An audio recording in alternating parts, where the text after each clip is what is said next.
நம்ம வாழ்க்கையில் ஒரு விஷயத்தை பண்ணால் அதில் பெரிய பிரச்சனை அப்படிங்கிறது இருக்குங்க.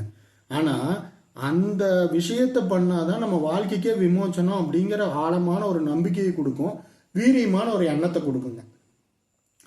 அப்போ என்ன பண்ணுன்னா நம்ம சுற்றி இருக்கிறவங்க கடவுள் ஏதாவது ஒரு ரூபத்தில் அது வேண்டாம் அப்படின்னு சொல்ல வைக்கும், தடுக்க பார்க்கும். ஆனால் தடுக்கிறவங்க மேலே நமக்கு பயங்கரமாக கோபம் வரும்.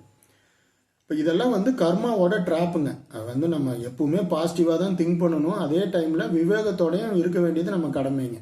அப்போ ஒரு முடிவு எடுக்கிறதுக்கு முன்னாடியோ இல்லை ஒரு விஷயத்த பண்ணுறோம், ஒரு புதுசாக ஒரு ஸ்டார்ட் பண்ணுறோம் ஏதாவதுன்னா 360 டிகிரியில் நம்ம ஆழமாக தெரிஞ்சுக்கிட்டு அதை பண்ணணுங்க. எப்போ ஒரு வீரியமாக ஒரு எண்ணம் வருது ஆனால் அது கூட இருக்கிறவங்களே தடுக்கிறாங்க அப்படிங்கும்போது நீங்கள் என்ன பண்ணணும்னா உங்கள் இஷ்ட தெய்வத்தை பக்கத்தில் கோயில் இருந்ததுன்னா போய் கும்பிடுங்க. இல்லை எந்த தெய்வமாக இருந்தாலும் சரி வீட்லேயே இருந்து விளக்கப்படுத்தி இந்த மாதிரி எனக்கு இந்த விஷயத்த பண்ணாதான் என் வாழ்க்கையே மாறும் அப்படிங்கிற எண்ணம் வீரியமாக இருக்குது. ஆனால் கூட இருக்கிறவங்களே அதை தடை பண்ணுறாங்க. உண்மை என்னன்னு புரியவை ஆண்டவா அப்படின்னு சொல்லி ஒரு 3 நாளோ 7 நாளோ ஒரு டைம் கொடுத்து வேண்டுங்க. அதே மாதிரி கண்டிப்பாக ரெஸ்பாண்ட் பண்ணும். அது உண்மை என்ன அப்படிங்கிறது ஏதாவது ஒரு ரூபத்தில் புரிய வைக்கும்.